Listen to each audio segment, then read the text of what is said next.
Hello there, it's Hayley from SevereWeatherTV.com with the Severe Weather Outlook for July 20th. So what is happening in the Northwest Pacific? We have Typhoon Matmo / Henry. We're going to take a look at that in just a moment.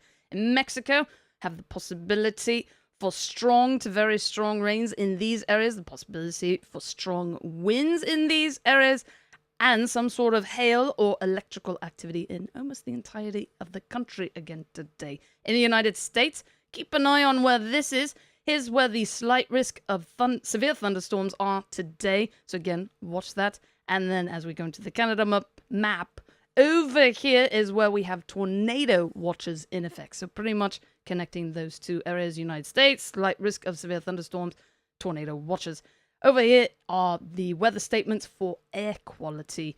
So here is what is happening cyclone-wise. We have Matmo / Henry over here. Here are some satellite images of Henry / Matmo.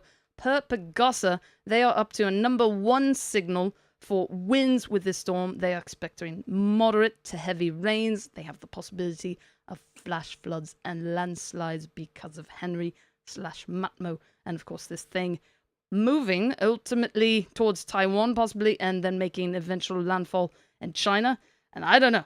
That's probably going to be far too north, but it is possible this thing could emerge and strengthen a little bit, but probably not. I would expect it would be dissipating overland, but obviously going to be dropping lots of rain on China as it weakens.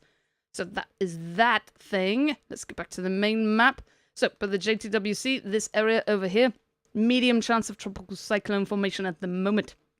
This tropical disturbance over here has a 30% chance of turning into a tropical cyclone in the next 5 days per the NHC. The good thing, of course, is all of the models pretty much showing it moving away from land. So unless, of course, it ends up in Hawaii ultimately. Obviously, that would not be good. But yes. In the United States, here's an overview of the severe thunderstorm threat for the next few days. We're going to talk about this red area in a moment. Here is the map that's showing what's happening at this very moment. So two severe thunderstorm warnings. Actually, it looks like we just got a third one. 3. One of them in California. 3 severe thunderstorm warnings in effect at the moment.